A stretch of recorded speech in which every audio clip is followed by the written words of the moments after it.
Hi, welcome to another Expert Insights discussion. Today we're joined by Julia Schroeder from hoteliers. In this interview, we discuss what hoteliers should consider before investing in a revenue management system, an RMS.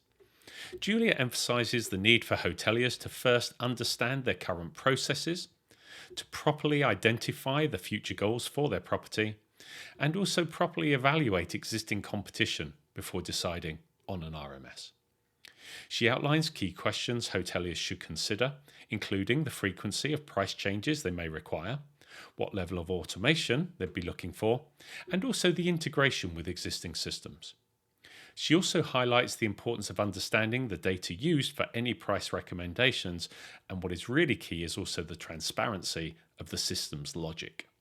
Finally, Julia asks hoteliers to reflect on why they haven't invested in an RMS before.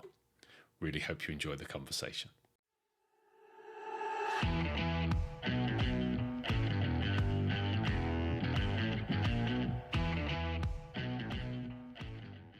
Hey, Julia, thanks for joining us again today.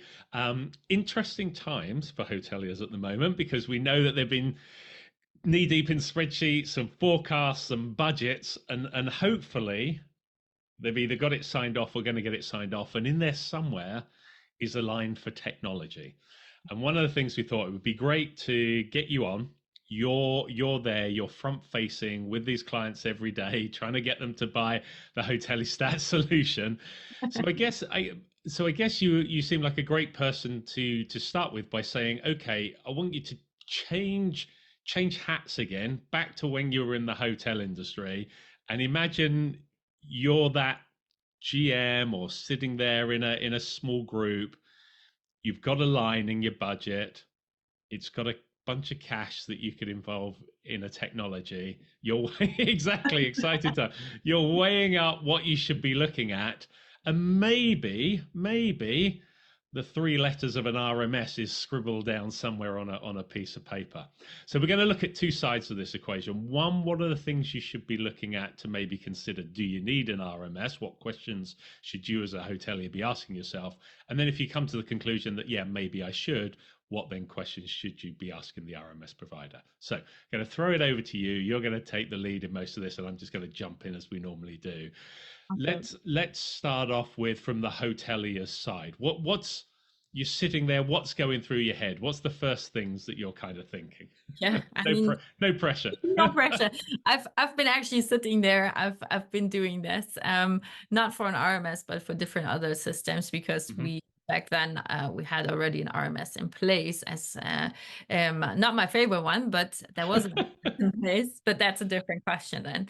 I think the one of the first questions, obviously, I mean, why do I need an RMS? Yes, that's the very first one. But then also, what do I want to achieve with an RMS? What is my outcome that should come by when I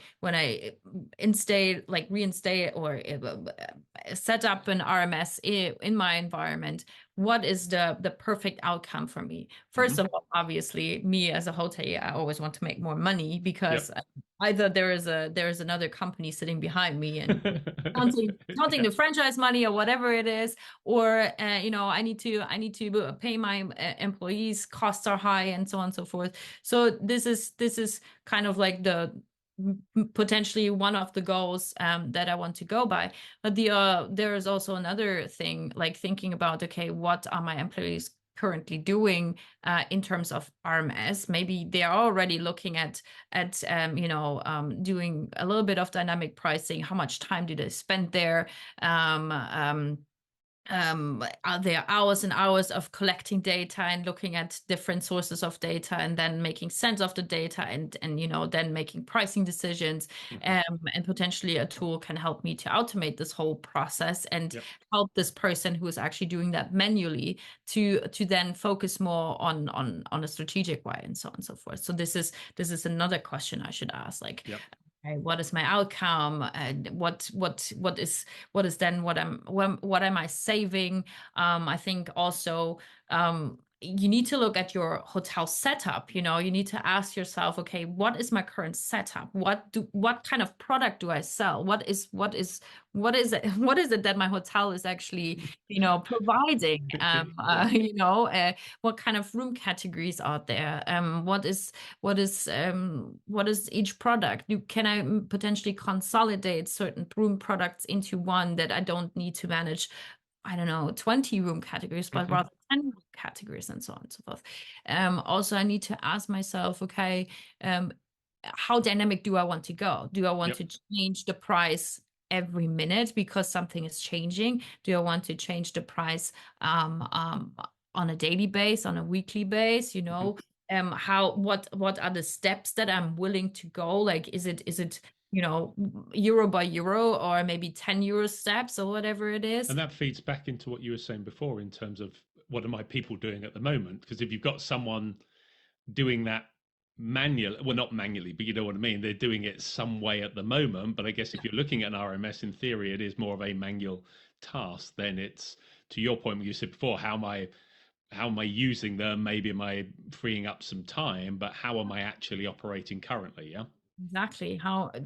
That's exactly that, because me as a human, I can just operate for a certain period of time in the future. I cannot do every day, every hour, 365 days, but it's just Yeah. not possible. I Yeah. just Yeah. have like one hand, two hands, Yeah. and potentially a calculator that Yeah, does so, all and that's calculate. what you mean about thinking how often do I want to change my price? Because if you've been doing it, I don't know, once or twice a day, maybe that's as much as you do it, and now you want to shift to the current trend of dynamic pricing, Exactly. well, by definition, that's now Yeah. like 1,400 calculations a day if you're, or 1,400 changes a day if you do it every minute. Yeah. So, someone's not going to be sitting there making those changes. Oh, no. And I mean, you also potentially ask yourself then, okay, I'm changing my prices once per day or twice per day. What are my competitors doing? Are they changing the prices as well daily Or or hourly or something. They could hourly? be. Yeah, yeah, yeah. Exactly. Or are they still working with fixed prices? We Yep. have many hotels I talk to that have still a price list with fixed prices for each category Oh, throughout the wow. year. Maybe they have seasonal prices, and Yep. then all of a sudden they want to start with dynamic prices. Yeah. That is a huge shift. That's a huge difference between what they did before and what they're doing. And the fear is big between those things once they start changing. So looking at competitors, also looking at who are my competitors. Hmm. Looking at okay, am I in the middle of nowhere, where I do not see any competitors next to me? Maybe the Hmm. next hotel that is not even compatible with me because it's a small hotel, it doesn't have wellness and doesn't have a restaurant or whatsoever, it's 50 kilometers away. Yep. But then I'm competing with a different region, with a Hmm. total different environment, Hmm. with the next hotel that is 100 kilometers away. So I need to make sure to understand, okay, who am I competing against? Who can I, and what are they doing price wise? How do they change? Because if I have a competitor that is not in my direct region, the demand potentially on that different region, I need to consider that myself as Hmm. well. Hmm. So it's really, you need to know exactly what they're doing. You also need to know. So if I compare this competitor with me, if this is my competitor, what room product does this competitor have, and how can I compare it with my room product, Hmm. and compare the prices with them? Yep. Because you need to understand, okay, the price of my standard room should be equal to the price of their standard room, or more or less in Yep. that Depend. same Yep. Yeah. range, Yeah. Yeah. and so this is another question also. What strategies do I want to follow? Yet again, coming to, okay, how often do I want to change the price? Do I want to compare with my competitor? Hmm. Do I want to follow occupancy based strategy? Hmm. Looking at my own hotel only and seeing, okay, if my occupancy is at 20%, my prices should be somewhere between this and this. This is a lot of hotels do that. Or do I need to change prices seasonal wise, or based on the weather predictions that are coming through, or Yeah. whatever it Yeah, is. might have to position themselves differently as a hotel. That might be a kind of a longer term strategy they're Yeah, working towards. And yeah, so that piece around competition, because I read the other day about a ski resort in France that was closing down the lifts because the snow just wasn't coming, and it was costing them, or the region was costing them money, so they were going to close down the lifts. Well, that affects the hotel. You might have to start to position yourself for walkers and mountain bikers a lot exactly. more than you did before. So that's a positioning of the hotel. That means you may now start be looking at different competition than you were previously. So that's to your point again, isn't it? It is exactly that point. And also you need to then potentially segment different buying personas. Hmm. Before it was the skiers, now you have the mountain bikers, the mountain bikers that have different needs as well. Hmm. They have potentially different pricing um eh, b- or Expectations. Yeah. Yeah. expectations Yeah. exactly Yeah. than the skier. If you go on a skiing trip, you potentially have a little bit higher budget because all this, Well, skiing. everyone knows it's expensive. It is It's expensive, kind of right? baked in, isn't it? You know, it's going to cost Exactly. you a bit. Exactly. Whereas potentially some hikers and mountain bikers, they're a little bit more on a budget. Mm. So this is also something that you need to consider. Who are my buying personas? What segments do I cater? And at what time? This is also yet again, seasonality. In summer, there is potentially different buying personas than in winter, Yeah. or different other seasons in between, whatever it is. So I need to figure that out as well, asking myself, okay, what are the seasons? When are my peak seasons? When are my low seasons? At what people are coming at what time? What are they actually buying as well? Yeah. Potentially the skier is rather booking suites and the higher categories, where the bikers and the hikers are rather going into the budget level categories of my hotel. So yet again, I need to see, okay, how do I want to price it, and how do I want to market it as well? And maybe, I mean, I don't know. I've never been a skier, but I kind of, you hear people talk about skiing, and they often seem to ski together or go away as groups, whereas Yes. cyclists can go away as groups, but could be more individual, independent as well. Yeah. So I guess dependent on the level of group bookings that you have, and it may mean that you're getting less of them, or if you're pivoting and positioning differently, you may be Yeah. getting more and special rates and this kind of thing. I mean, all of this feeds back into that, doesn't it? Yeah, absolutely. It's exactly what it is, and you need to consider it. You need to ask yourself those questions to really understand. Okay, what is the business that I want? What is the business that I currently have? And what is the business that I want to attract in the future and in different seasons and so on and so forth? So yes, for sure. And is it really group or individuals and all this? This is something you need to figure out beforehand to understand, okay, what in the end is the RMS able to cater back to me, more or less. And I guess as well, and maybe stretching this a little bit, but I could often feel sometimes we know there may be a need to make some change, Yeah. but by making the change, we fear there could be a cost of that change. We could lose revenue. So, by implication, to me, it feels as if the need to make sure that you are really optimizing the maximum amount of revenue you could get Yeah. becomes even more critical if you know that you're going to have to maybe start to reposition, Yeah.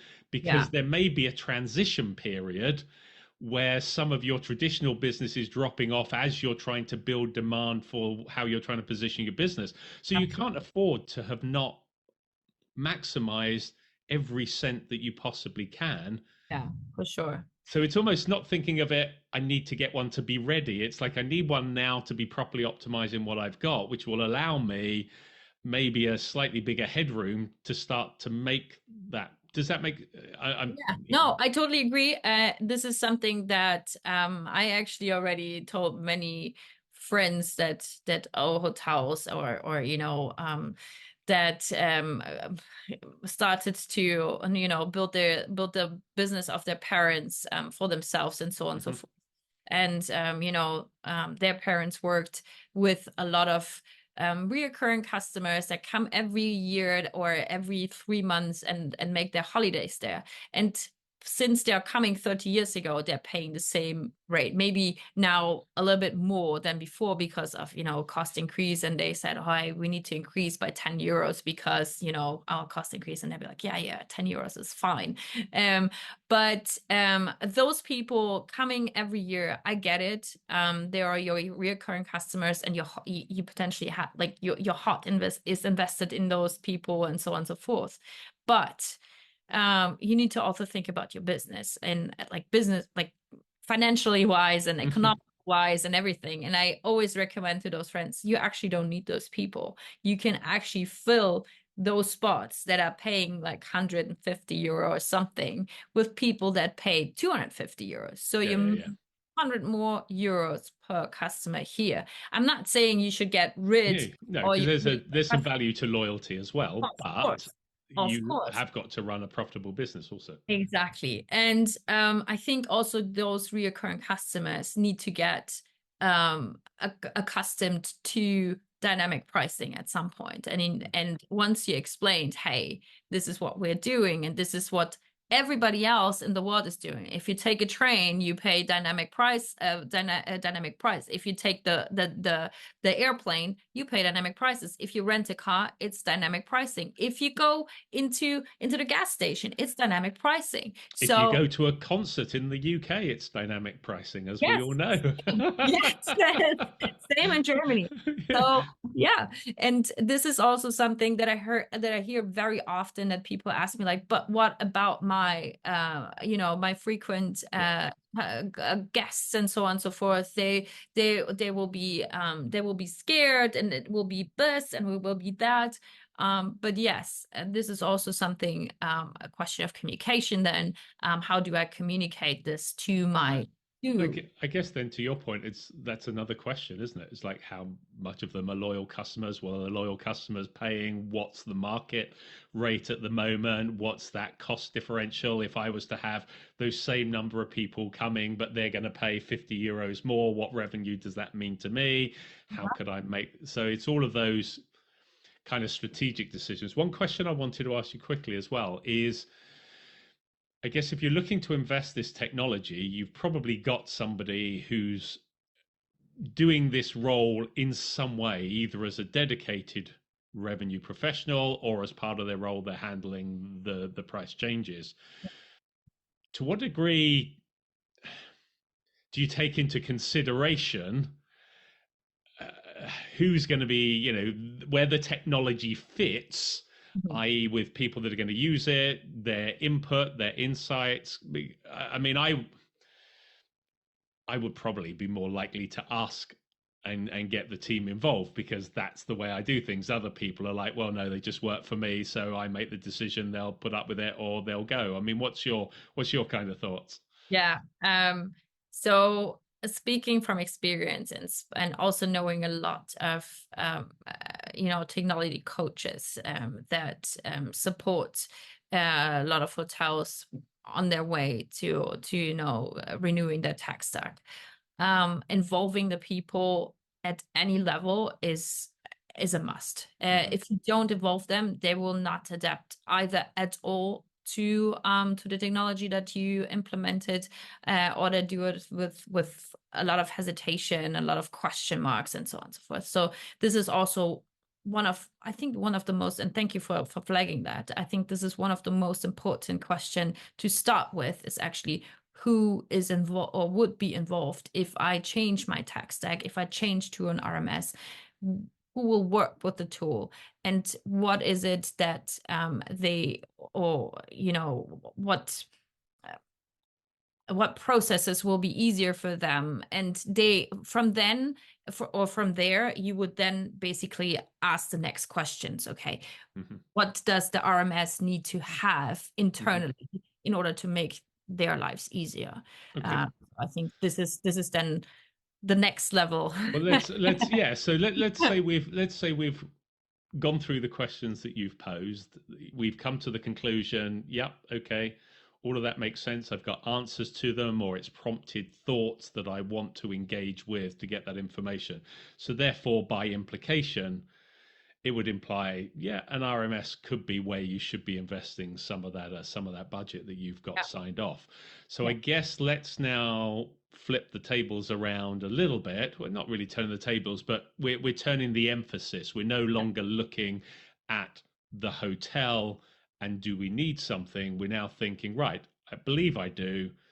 I want to engage with an RMS. There are loads out there. It's like almost, years ago it was the PMS, there were loads and there were a few RMS. Now the RMS is like the PMS and there's so many different versions. So yeah. they're gonna have to do some legwork around this, but it might help if there's some kind of common areas that really you could be asking everybody to at least give you a bit of a sense. So let's focus in on that a bit. So what are the things you should be? What are some of the headline questions Yeah. that you should be asking the RMS provider?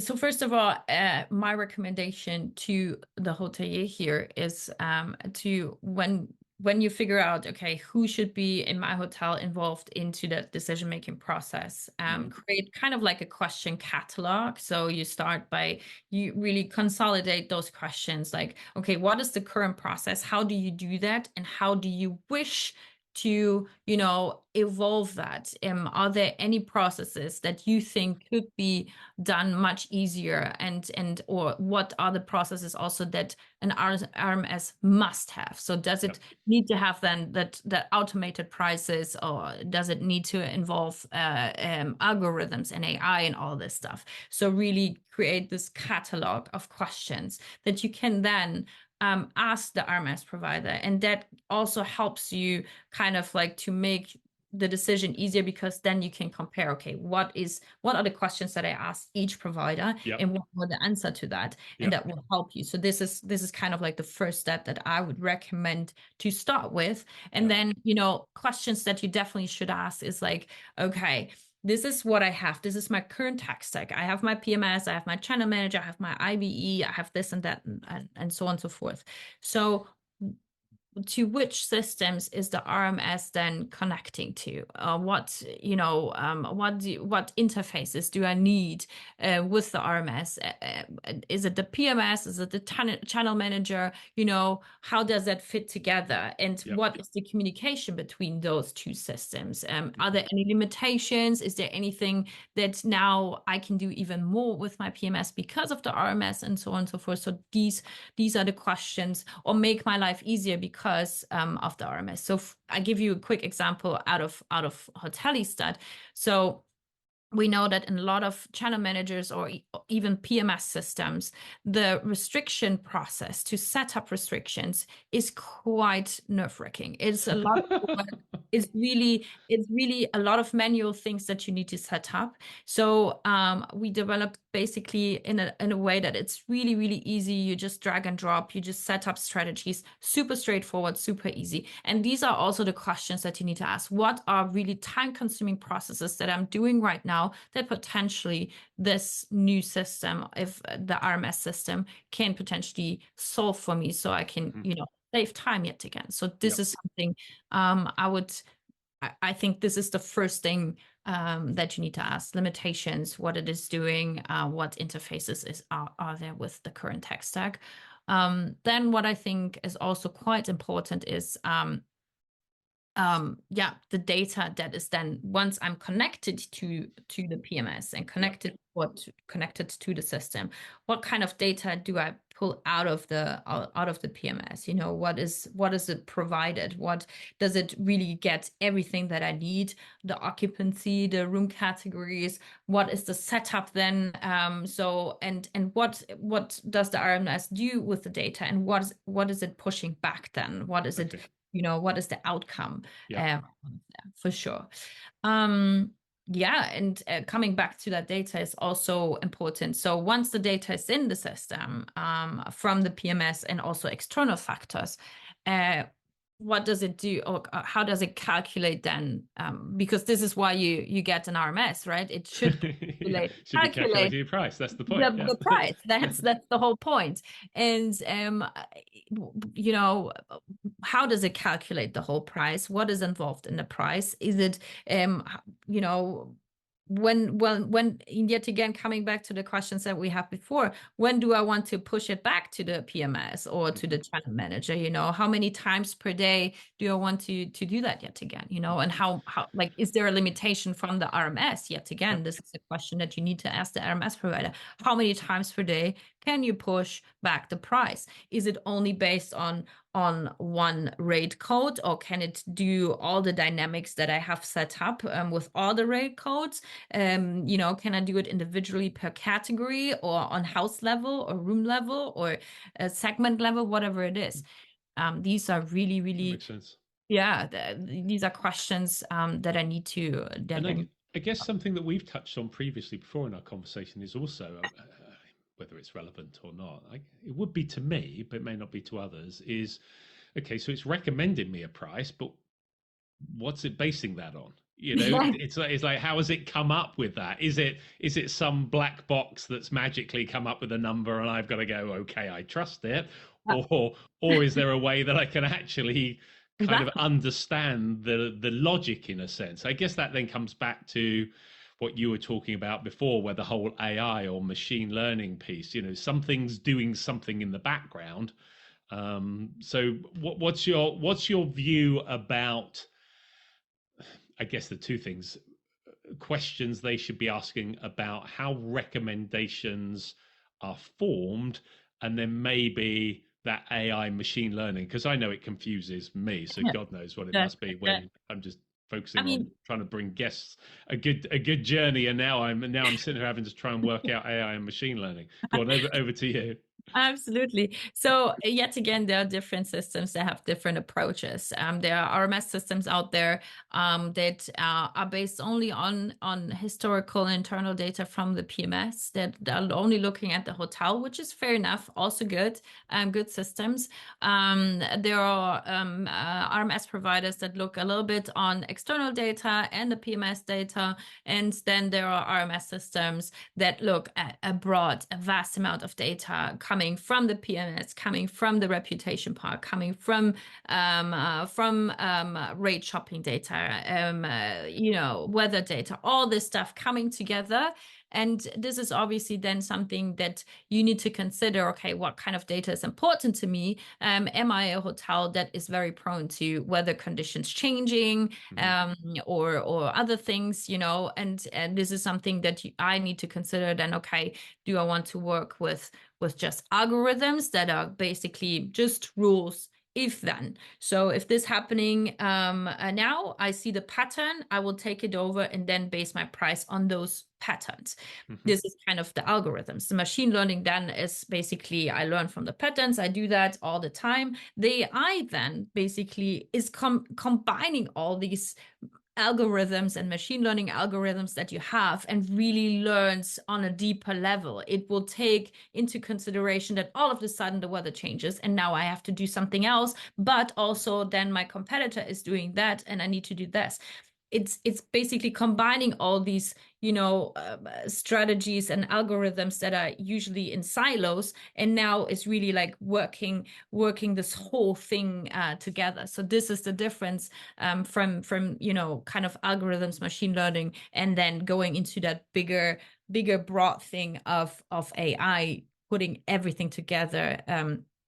I mean, just like ChatGPT is fed by the entire internet, and now it's basically, you know, giving you the answers, but it's obviously revenue management AI works a bit different than just Sure, a but the language model. principles is, yeah. But the principle is the same. It's just fed by so much information, and it's learning from, okay, what are you using? Are you thinking this is a great recommendation or not? So even if you then have the this is my personal opinion. This is not what I'm recommending to everybody. This is just my personal opinion. But I think when an AI should also learn from whenever you overwrite Hmm.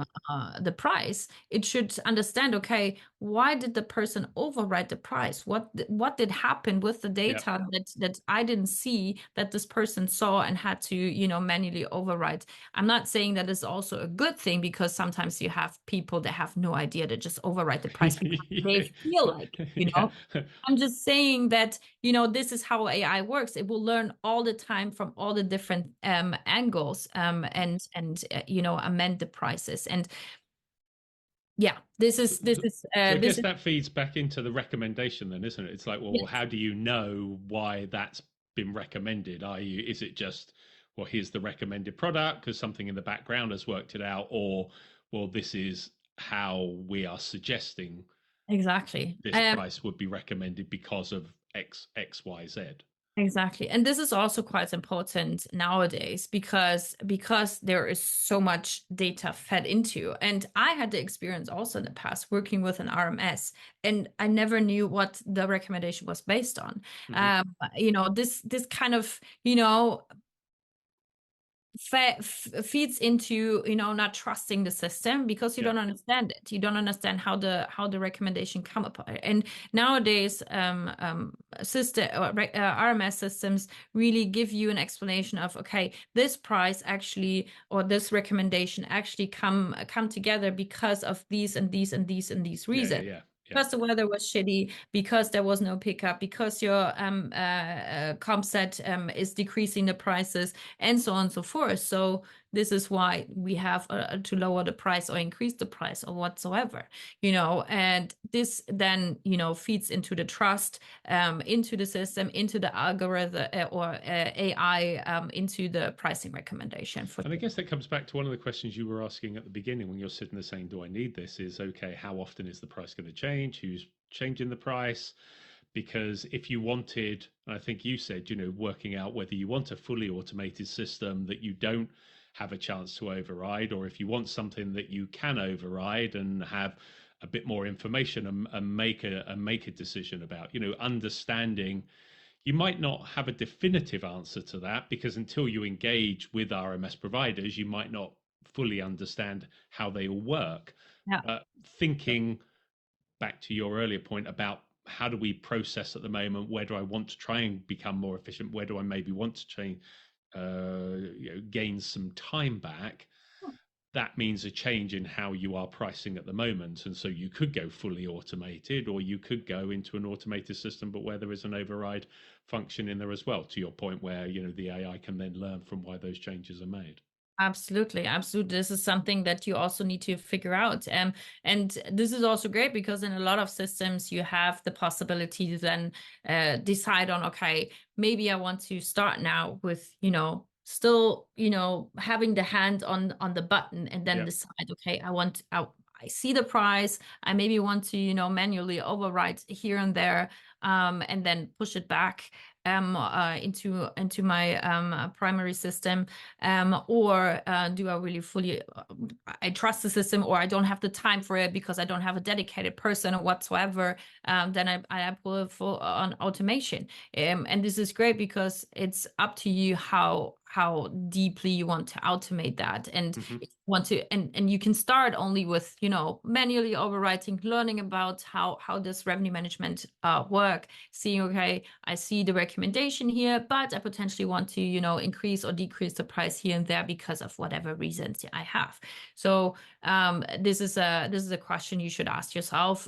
Do you how much trust do I put in the system? How do I want to start working manually? Do I want to start maybe semi-automatic by pushing a button, or do I want to pull it in full autopilot and give that person that is usually looking after revenue or after calculating the price the time to do different stuff, like, you know, strategize about what are my next steps for next year, budget, Hmm. forecasting, this and that, you know. This is how then. I think of it a bit like the autonomous driving. Yeah. As you can tell by my hairline, I don't have any. I'm a little older And so I'm a bit traditional in terms of how I like to drive. But part of it, I think, oh, it's just me saying, oh, I like driving. But actually, it's a trust thing. It's like, It is. can I really trust something? But if I had one and I could sit behind and I know I can take the wheel when I want to, or Yeah, if I need to, over time, when I then realize, well, I haven't changed anything, I haven't taken control of the car, it's doing it for me, that trust grows. And exactly. then I would probably then embrace fully automated. And I guess that's in the same way with an RMS. We'll probably say, oh, I like to have control of it. I like doing, I like the challenge. It's like, yeah, well, maybe you do, but would you rather be doing something else than setting your room rate? And Absolutely. actually, it's trust because you don't yet trust the system. So find a system where you can have that override, Right. but then Yes. you may evolve into fully automated. Yeah, That makes absolutely. sense. That Yeah, makes yeah. sense. What about and I'm conscious of your time. What about in terms of it kind of feeds in. Let's say you've got a fundamental understanding of revenue management. You've been doing revenue management, but maybe not to this level of sophistication, which is why you're looking at a solution. But there's still a question mark in your head, which is, yeah, but I don't really know it well enough. Am I the right person to be guiding it? Uh, Yeah. it's like I guess there's an emphasis then on which technology you lean towards about where how that company operates, what its philosophy is, what its support is. What would be questions you would be thinking about on that side that you'd be saying, right, as a hotelier, these are things you maybe need to consider when you're thinking from a support point of view. Yeah. I mean, talking about the experience that I had in the past years is considering, okay, where is the RMS coming from? What ideas did they follow? Why did they actually develop the tool that they have to understand, okay, where they're coming from? Because I think so speaking for hoteliers, we are coming from hospitality and revenue management background. So we when we developed Hotellistad, we knew exactly what a revenue manager and a professional revenue manager needs to have and understand, and what their lives would make easier. And also, if you don't have those professionals, or even if you're just a starting junior revenue manager, whatever you may call it, you then need to, as a hotelier, you need to ask, okay, so where are they coming from? Who can support me when I have an issue? What is it? What is it? Are there really people that understand hospitality business? Because hospitality business works differently than other businesses in Mm-hmm. terms of revenue management. And I need to understand, okay, what are they doing? Where are they coming from? Are there experts that can help me with the questions that may arise? Do they know their system? How, what is it? You know, how do I explain? Yeah, but can they help me with the questions that I have potentially? Well, And I think also, it's like if I was sitting there as a hotelier, I would probably understand what I'm trying to get to, but I wouldn't necessarily understand the language terminology from a professional. So I need yeah, someone who could almost translate for me, I guess, in a exactly. way. It's like Yeah, someone that understands what I'm talking about as a hotel yeah, and translate it into what I'm trying to achieve from a revenue management point of view, and yeah, then translate back to talk to me in yeah, my terms exactly. how a solution could, Yeah, could help to do yeah, that. yeah, absolutely. And I mean, you can ask always ChatGPT; it will probably help you with that. Something like that. Good old chat GPT, isn't it? God, we'll be doing Yeah, everything. Okay, final question as well. I mean, I guess the answer is, of course, they should. But how do you approach the subject around cost? I mean, is it straightforward? Is it best to get it out in the open? What are things to consider? I think different companies have different approaches. I think being honest about it and straightforward. Our prices, for example, are on our website. Hotel can go on our website and just toggle around how many rooms they have, and they will get a price for Hmm. different packages and for different features. Hmm. And I think that is something that I experience opens up the door to trust. I think people will see the price and be like, hey, okay, this is what they cost. This is fine. Um, but a hotelier should always ask about the costs, about any potential discounts that they might get because they have multiple hotels or whatsoever. And also, I think the most important part is asking about any potential hidden costs, interface costs, training costs. Are there any costs involved into setup, or in future, will they charge me for support or whatsoever? So this is definitely something that is important. Yeah. And also, I need to ask myself, and I think I mentioned that really quickly. So in most companies, especially in SaaS companies, you have different packages for the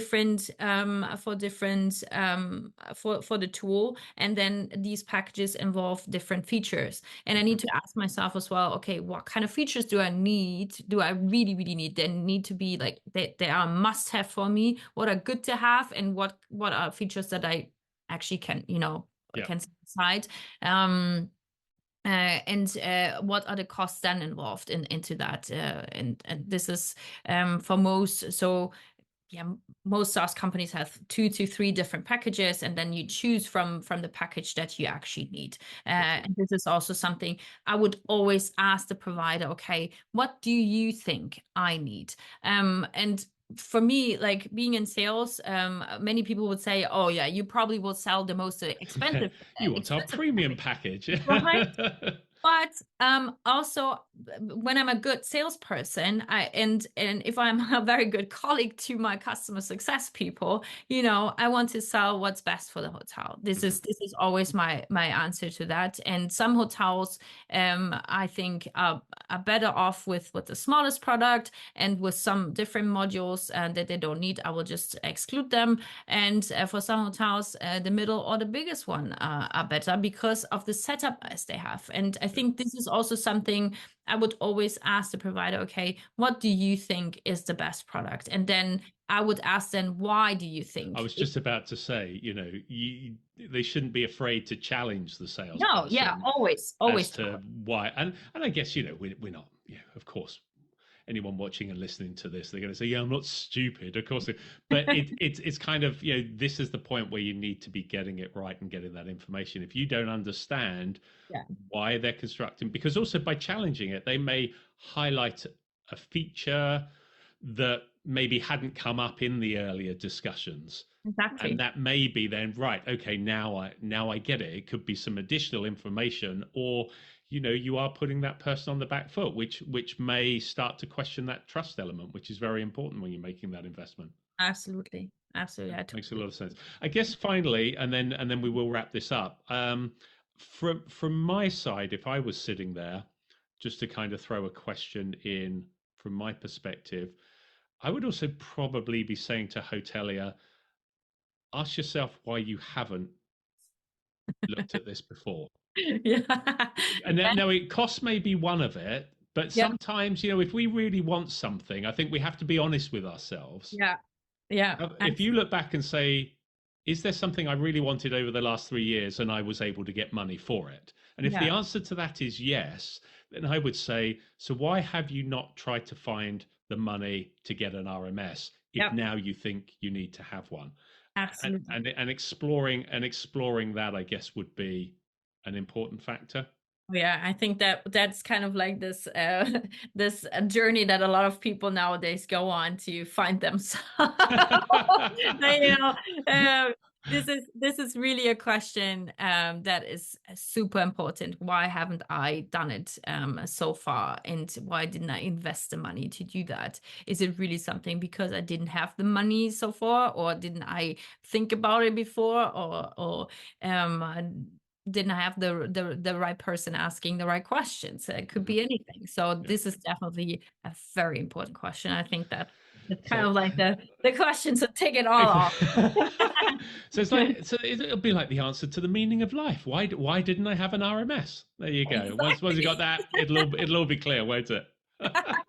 Very good, Trevor. I love it. Brilliant. Well, look, always a pleasure to talk with you. But Thanks. most importantly, thank you so much. I think giving an insight as to why you should be thinking about one, but then also some of the areas to maybe, because maybe that's a reason behind it. And I think this, joking aside at the end, but I think often the reason we find an obstacle is sometimes we don't want to look daft Yeah. because we may not know. There could be a lack of knowledge. Yeah. And despite the best efforts of all RMS providers, whether they're on, videos, podcasts like we do, whether it's their website, there is nothing beats a level of engagement directly with the provider to be able to ask the questions. Yeah. And no one likes to feel silly thinking, oh, I didn't ask the right question, or I didn't know what question to ask. So hopefully this has given them at least a starting point where they can bridge that gap, that fear maybe, and just pick up the phone, talk to you. They can obviously see you're good Oh, fun to obviously see you're good fun to chat with. So there shouldn't be any reservation on that side of thank things. you. Thank you so much. I love it. No worries. Always a pleasure. Thanks so much for your time. Thank you so much, Trevor, for inviting me to this. You're welcome. Well, I hope that conversation was of interest, and thanks again to Julia for joining us. If you have any thoughts or views on this conversation, please feel free to comment below. If you like the discussion, please don't forget a thumbs up.